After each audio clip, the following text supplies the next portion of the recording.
ओम श्री परमात्मने नमः। भगवत गीता का 18वां अध्याय। उसके उपरांत अर्जुन बोले, हे महाबाहो, हे अंतर्यामी, हे वासुदेव, मैं संन्यास और त्याग के तत्व को पृथक पृथक जानना चाहता हूँ। इस प्रकार अर्जुन के पूछने पर श्री कृष्ण भगवान बोले, हे अर्जुन, कितने ही पंडित जन तो काम्य कर्मों के त्याग को संन्यास जानते हैं और कितने ही विचार कुशल पुरुष सब कर्मों के फल के त्याग को त्याग कहते हैं। तथा कई एक विद्वान ऐसे कहते हैं कि कर्म सभी दोषयुक्त हैं, इसलिए त्यागने के योग्य हैं, और दूसरे विद्वान ऐसे कहते हैं कि यज्ञ दान और तपरूप कर्म त्यागने के योग्य नहीं हैं। परंतु हे अर्जुन, उस त्याग के विषय में तू मेरे निश्चय को सुन। हे पुरुषश्रेष्ठ, वह त्याग सात्विक, राजस और तामस ऐसे तीनों प्रकार का ही कहा गया है। तथा यज्ञ दान और तपरूप कर्म त्यागने के योग्य नहीं है, किंतु वह निसंदेह करना कर्तव्य है, क्योंकि यज्ञ दान और तप यह तीनों ही बुद्धिमान पुरुषों को पवित्र करने वाले हैं। इसलिए हे पार्थ, यह यज्ञ दान और तपरूप कर्म तथा और भी संपूर्ण श्रेष्ठ कर्म आसक्ति को और फलों को त्याग कर अवश्य करने चाहिए, ऐसा मेरा निश्चय किया हुआ उत्तम मत है। और हे अर्जुन, नियत कर्म का त्याग करना योग्य नहीं है, इसलिए मोह से उसका त्याग करना तामस त्याग कहा गया है। यदि कोई मनुष्य जो कुछ कर्म है वह सभी दुख रूप है ऐसे समझकर शारीरिक क्लेश के भय से कर्मों का त्याग कर दे, तो वह पुरुष उस राजस त्याग को करके भी त्याग के फल को प्राप्त नहीं होता है, अर्थात उसका वह त्याग करना व्यर्थ ही होता है। हे अर्जुन, करना कर्तव्य है ऐसे समझकर ही जो शास्त्र विधि से नियत किया हुआ कर्तव्य कर्म आसक्ति को और फल को त्याग कर किया जाता है, वही सात्विक त्याग माना गया है। अर्थात कर्तव्य कर्मों को स्वरूप से न त्याग कर उनमें जो आसक्ति और फल का त्यागना है, वही सात्विक त्याग माना गया है। हे अर्जुन, जो पुरुष अकल्याण कारक कर्म से तो द्वेष नहीं करता है और कल्याण कारक कर्म में आसक्त नहीं होता है, वह शुद्ध सत्वगुण से युक्त हुआ पुरुष संशय रहित ज्ञानवान और त्यागी है, क्योंकि देहधारी पुरुषों के द्वारा संपूर्णता से सब कर्म त्यागे जाने को शक्य नहीं है। इससे जो पुरुष कर्मों के फल का त्यागी है वही त्यागी है ऐसे कहा जाता है। सकामिक पुरुषों के कर्म का ही अच्छा बुरा और मिला हुआ ऐसे तीन प्रकार का फल मरने के पश्चात भी होता है, और त्यागी पुरुषों के कर्म का फल किसी काल में भी नहीं होता है, क्योंकि उनके द्वारा होने वाले कर्म वास्तव में कर्म नहीं है। हे महाबाहो, संपूर्ण कर्मों की सिद्धि के लिए अर्थात संपूर्ण कर्मों के सिद्ध होने में यह 5 हेतु सांख्य सिद्धांत में कहे गए हैं, उनको तू मेरे से भली प्रकार जान। हे अर्जुन, इस विषय में आधार और कर्ता तथा न्यारे न्यारे करण और नाना प्रकार की न्यारी न्यारी चेष्टा एवं वैसे ही 5वां हेतु देव कहा गया है, क्योंकि मनुष्य मन, वाणी और शरीर से शास्त्र के अनुसार अथवा विपरीत भी जो कुछ कर्म आरंभ करता है उसके यह 5 ही कारण हैं। परंतु ऐसा होने पर भी जो पुरुष अशुद्ध बुद्धि होने के कारण उस विषय में केवल शुद्ध स्वरूप आत्मा को करता देखता है, वह मलिन बुद्धि वाला अज्ञानी यथार्थ नहीं देखता है। हे अर्जुन, जिस पुरुष के अंतःकरण में मैं करता हूँ ऐसा भाव नहीं है, तथा जिसकी बुद्धि संसारिक पदार्थों में और संपूर्ण कर्मों में लिपायमान नहीं होती, वह पुरुष इस सब लोगों को मार कर भी वास्तव में न तो मारता है न पाप से बंधता है। हे भारत, ज्ञाता, ज्ञान और ज्ञेय तीनों तो कर्म के प्रेरक हैं, अर्थात इन तीनों के संयोग से तो कर्म में प्रवृत्त होने की इच्छा उत्पन्न होती है, और कर्ता, करण और क्रिया यह तीनों कर्म के संग्रह हैं, अर्थात इन तीनों के संयोग से कर्म बनता है। उन सब में ज्ञान और कर्म तथा कर्ता भी गुणों के भेद से सांख्य शास्त्र में 3 प्रकार के कहे गए हैं, उनको तू मेरे से भली प्रकार सुन। हे अर्जुन, जिस ज्ञान से मनुष्य पृथक पृथक सब भूतों में एक अविनाशी परमात्म भाव को विभाग रहित समभाव से स्थित देखता है, उस ज्ञान को तो तू सात्विक जान। और जो ज्ञान अर्थात जिस ज्ञान के द्वारा मनुष्य संपूर्ण भूतों में भिन्न भिन्न प्रकार के अनेक भावों को न्यारा न्यारा करके जानता है, उस ज्ञान को तू राजस जान। और जो ज्ञान एक कार्य रूप शरीर में ही संपूर्णता के सदृश आसक्त है, अर्थात जिस विपरीत ज्ञान के द्वारा मनुष्य एक क्षणभंगुर नाशवान शरीर को ही आत्मा मानकर उसमें सर्वस्व की भांति आसक्त रहता है, तथा जो बिना युक्ति वाला तत्व अर्थ से रहित और तुच्छ है, वह ज्ञान तामस कहा गया है। हे अर्जुन, जो कर्म शास्त्र विधि से नियत किया हुआ और कर्तापन के अभिमान से रहित फल को न चाहने वाले पुरुष द्वारा बिना राग द्वेष से किया हुआ है, वह कर्म सात्विक कहा जाता है। और जो कर्म बहुत परिश्रम से युक्त है तथा फल को चाहने वाले और अहंकार युक्त पुरुष द्वारा किया जाता है, वह कर्म राजस कहा गया है। तथा जो कर्म परिणाम, हानि, हिंसा और सामर्थ्य को न विचार कर केवल अज्ञान से आरंभ किया जाता है, वह कर्म तामस कहा जाता है। हे अर्जुन, जो कर्ता आसक्ति से रहित और अहंकार के वचन न बोलने वाला धैर्य और उत्साह से युक्त कार्य के सिद्ध होने और न होने में हर्ष शोक आदि विकारों से रहित है, वह कर्ता तो सात्विक कहा जाता है।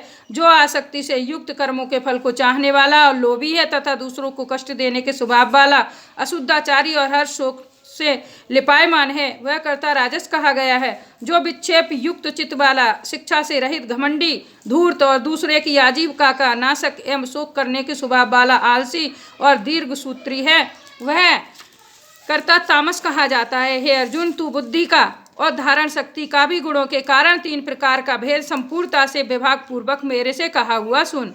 हे पार्थ, प्रवृत्ति मार्ग और निवृत्ति मार्ग को तथा कर्तव्य और अकर्तव्य को एवं भय और अभय को तथा बंधन और मोक्ष को जो जिस बुद्धि तत्व से जानती है, वह बुद्धि तो सात्विक ही है। हे पार्थ, जिस बुद्धि के द्वारा मनुष्य धर्म और अधर्म को तथा कर्तव्य और अकर्तव्य को भी यथार्थ नहीं जानता है, वह बुद्धि राजसी है। और हे अर्जुन, जो तमोगुण से आवृत हुई बुद्धि अधर्म को धर्म ऐसा मानती है तथा और भी संपूर्ण अर्थों को विपरीत ही मानती है, वह बुद्धि तामसी है।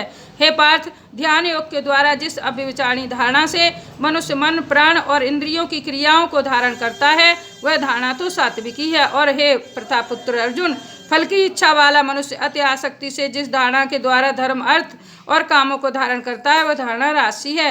तथा हे पार्थ, दुष्ट बुद्धि वाला मनुष्य जिस धारणा के द्वारा निंद्रा, भय, चिंता और दुख को एवं उन्मत्तता को भी नहीं छोड़ता है, अर्थात धारण किए रहता है, वह धारणा तामसी है। हे अर्जुन, अब सुख भी तू 3 प्रकार का मेरे से सुन। हे भरतश्रेष्ठ, जिस सुख में साधक पुरुष भजन, ध्यान और सेवादि के अभ्यास से रमण करता है और दुखों के अंत को प्राप्त होता है, वह सुख प्रथम साधन के आरंभ काल में यद्यपि विष के सदृश भासता है, परंतु परिणाम में अमृत के तुल्य है। इसलिए जो भगवत विषयक बुद्धि के प्रसाद से उत्पन्न हुआ सुख है, वह सात्विक कहा गया है। जो सुख विषय और इंद्रियों के सहयोग से होता है, वह यद्यपि भोग काल में अमृत के सदृश भासता है, परंतु परिणाम में विष के सदृश है, इसलिए वह सुख राजस कहा गया है। तथा जो सुख भोग काल में और परिणाम में भी आत्मा को मोहने वाला है, वह निंद्रा, आलस्य और प्रमाद से उत्पन्न हुआ सुख तामस कहा गया है। और हे अर्जुन, पृथ्वी में या स्वर्ग में अथवा देवताओं में ऐसा वह कोई भी प्राणी नहीं है जो कि इन प्रकृति से उत्पन्न हुए 3 गुणों से रहित हो, क्योंकि यावन मात्र सर्व जगत त्रिगुणमयी माया का ही विकार है। इसलिए हे परंतप, ब्राह्मण, क्षत्रिय और वैश्यों के तथा शूद्रों के भी कर्म स्वभाव से उत्पन्न हुए गुणों करके विभक्त किए गए हैं, अर्थात पूर्वकृत कर्मों के संस्कार रूप स्वभाव से उत्पन्न हुए गुणों के अनुसार विभक्त किए गए हैं।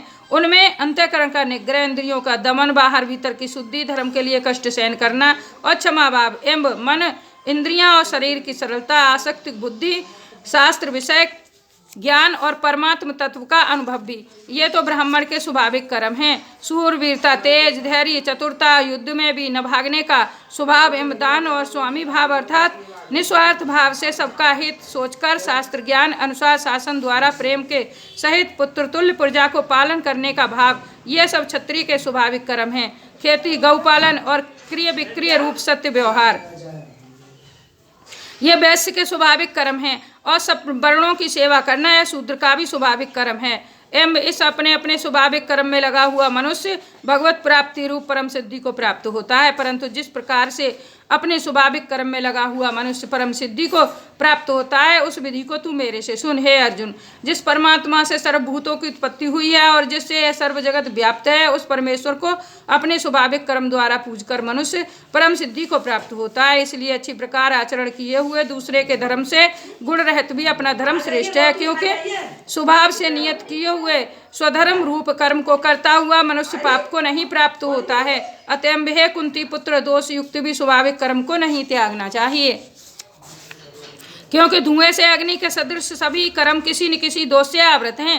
हे अर्जुन, सर्वत्र आसक्ति रहित, बुद्धि वाला, स्पृहा रहित और जीते हुए अंतःकरण वाला पुरुष सांख्य योग के द्वारा भी परम निष्कर्मी सिद्धि को प्राप्त होता है, अर्थात क्रिया रहित शुद्ध सच्चिदानंद घन परमात्मा की प्राप्ति रूप परम सिद्धि को प्राप्त होता है। इसलिए हे कुंती पुत्र, अंतःकरण की शुद्धि रूप सिद्धि को प्राप्त हुआ पुरुष जैसे सांख्य योग के द्वारा सच्चिदानंद घन ब्रह्म को प्राप्त होता है तथा जो तत्व ज्ञान की परानिष्ठा है, उसको भी तू मेरे से संक्षेप से जान। हे अर्जुन, विशुद्ध बुद्धि से युक्त, एकांत और शुद्ध देश का सेवन करने वाला तथा मिताहारी, जीते हुए मनवाणी शरीर वाला और दृढ़ वैराग्य को भली प्रकार प्राप्त हुआ पुरुष निरंतर ध्यान योग के परायण हुआ, सात्विक धारणा से अंतःकरण को वश में करके तथा शब्दादिक विषयों को त्याग कर और राग दोषों को नष्ट करके तथा अहंकार, बल, घमंड, काम, क्रोध और संग्रह को त्याग कर ममता रहित और शांत अंतःकरण हुआ, सच्चिदानंद घन ब्रह्म में एक ही भाव होने के लिए योग्य होता है। फिर वह सच्चिदानंद घन ब्रह्म में एक ही भाव से स्थित हुआ प्रसन्न चित्त वाला पुरुष न तो किसी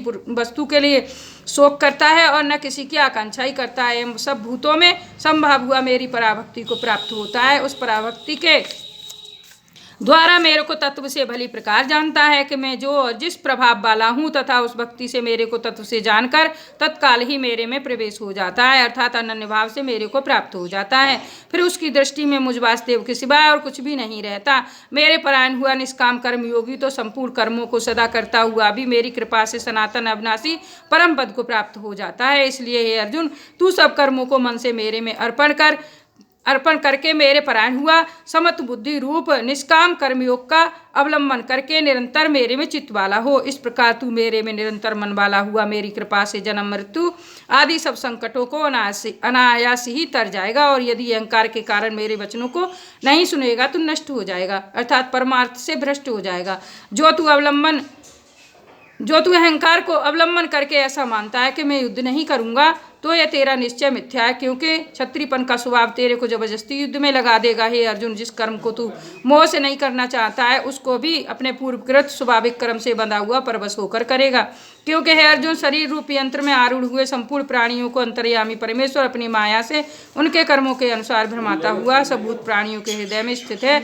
इसलिए हे भारत, सब प्रकार से उस परमेश्वर की ही अनन्य शरण को प्राप्त हो। उस परमात्मा की कृपा से ही परम शांति को और सनातन परम धाम को प्राप्त होगा। इस प्रकार यह गोपनीय से भी अति गोपनीय ज्ञान मैंने तेरे लिए कहा है। इस रहस्य युक्त ज्ञान को संपूर्णता से अच्छी प्रकार विचार के फिर तू जैसा चाहता है वैसा ही कर, अर्थात जैसी तेरी इच्छा हो वैसे ही कर। इतना कहने पर भी अर्जुन का कोई उत्तर नहीं मिलने के कारण श्री कृष्ण भगवान फिर बोले, हे अर्जुन, संपूर्ण गोपनीयों से भी अति गोपनीय मेरे परम रहस्युक्त वचन को तू फिर भी सुन, क्योंकि तू मेरा अतिशय प्रिय है। इससे यह परम हितकारक वचन मैं तेरे लिए कहूँगा। हे अर्जुन, तू केवल मुझ सच्चिदानंद घन वासुदेव परमात्मा में ही अनन्य प्रेम से नित्य निरंतर अचल मन वाला हो, और मुझ परमेश्वर को ही अतिशय श्रद्धा भक्ति से निष्काम भाव से नाम गुण और प्रभाव के श्रवण कीर्तन मनन पठन पाठन द्वारा निरंतर भजने वाला हो, तथा मेरा शंख चक्र गदा पद्म किरीट कुंडल आदि भूषणों से युक्त पीताम्बर बनमाला और कस्तुम मणिधारी विष्णु का मन वाणी और शरीर के द्वारा सर्वस्व अर्पण करके अतिशय श्रद्धा भक्ति और प्रेम से विहलता पूर्वक पूजन करने वाला हो, और मुझ सर्वशक्तिमान विभूति बल ऐश्वर्य माधुर्य गंभीरता उदारता वात्सल्य और सुहृदता आदि गुणों से संपन्न सबके आश्रय रूप वासुदेव को विनय भाव पूर्वक भक्ति से साष्टांग दंडवत प्रणाम कर। ऐसा करने से तू मेरे को ही प्राप्त होगा। ये मैं तेरे लिए सत्य प्रतिज्ञा करता हूँ, क्योंकि तू मेरा अत्यंत प्रिय सखा है। इसलिए सर्वधर्मों को अर्थात संपूर्ण कर्मों के आश्रय को त्याग कर केवल एक मुझ सच्चिदानंद घन वासुदेव परमात्मा की ही अनंत शरण को प्राप्त हो। मैं तेरे को संपूर्ण पापों से मुक्त कर दूंगा, तू शोक मत कर। हे अर्जुन, इस प्रकार तेरे हित के लिए कहे हुए इस गीता रूप परम रहस्य को किसी काल में भी न तो तप रहित मन उसके प्रति कहना चाहिए और न भक्ति रहित के प्रति तथा न बिना सुनने की इच्छा वाले के ही प्रति कहना चाहिए, एवं जो मेरी निंदा करता है उसके प्रति भी नहीं कहना चाहिए, परंतु जिनमें यह सब दोष नहीं हो ऐसे भक्तों के प्रति प्रेम पूर्वक उत्साह के सहित कहना चाहिए, क्योंकि जो पुरुष मेरे में परम प्रेम करके इस परम रहस्य युक्त गीता शास्त्र को मेरे भक्तों में कहेगा, अर्थात निष्काम भाव से प्रेम पूर्वक मेरे भक्तों को पढ़ावेगा या अर्थ की व्याख्या द्वारा इसका प्रचार करेगा, वह निसंदेह मेरे को ही प्राप्त होगा। और न तो उससे बढ़कर मेरा अतिशय प्रिय कार्य करने वाला मनुष्यों में कोई है, और न उससे बढ़कर मेरा अत्यंत प्यारा पृथ्वी में दूसरा कोई होवेगा। तथा हे अर्जुन, जो पुरुष इस धर्म में हम दोनों के संवाद रूप गीता शास्त्र को पढ़ेगा अर्थात नित्य पाठ करेगा, उसके द्वारा मैं ज्ञान यज्ञ से पूजित होऊंगा, ऐसा मेरा मत है। जो पुरुष श्रद्धा युक्त और दोष दृष्टि से रहता हुआ इस गीता शास्त्र का श्रवण मात्र भी करेगा, वह अभी पापों से मुक्त हुआ उत्तम कर्म करने वालों के श्रेष्ठ लोकों को प्राप्त होवेगा।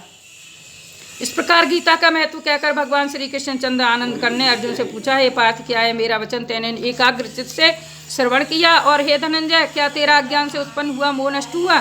इस प्रकार भगवान के पूछने पर अर्जुन बोले, हे अच्युत, आपकी कृपा से मेरा मोह नष्ट हो गया है और मुझे स्मृति प्राप्त हुई है, इसलिए मैं संशय रहते हुआ स्थित हूँ और आपकी आज्ञा पालन करूंगा। इसके उपरांत संजय बोले, हे राजन, इस प्रकार मैंने श्री वासुदेव के और महात्मा अर्जुन के इस अद्भुत रहस्ययुक्त और रोमांचकारक संवाद को सुना। कैसे कि श्री व्यास जी की कृपा से दिव्य दृष्टि द्वारा मैंने इस परम रहस्ययुक्त गोपनीय योग को साक्षात कहते हुए स्वयं योगेश्वर श्री कृष्ण भगवान से सुना है। इसलिए हे राजन, श्री कृष्ण भगवान और अर्जुन के इस रहस्ययुक्त कल्याणकारक और अद्भुत संवाद को मैं पुनः पुनः स्मरण करके बारंबार हर्षित होता हूँ तथा हे राजन, श्री हरि के उस अति अद्भुत रूप को भी पुनः पुनः स्मरण करके मेरे चित्त में महान आश्चर्य होता है और मैं बारंबार हर्षित होता हूँ।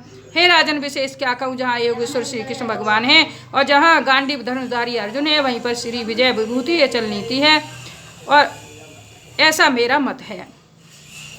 श्रीमद्भगवत गीता रूपी उपनिषद एवं ब्रह्म विद्या तथा योग शास्त्र विषयक श्री कृष्ण और अर्जुन के संवाद में मोक्ष संन्यास योग नामक 18वां अध्याय। बोलिए जय श्री कृष्णा, राधे राधे। जिसका स्मरण करने से पापों का नाश होता है उसका नाम हरि है।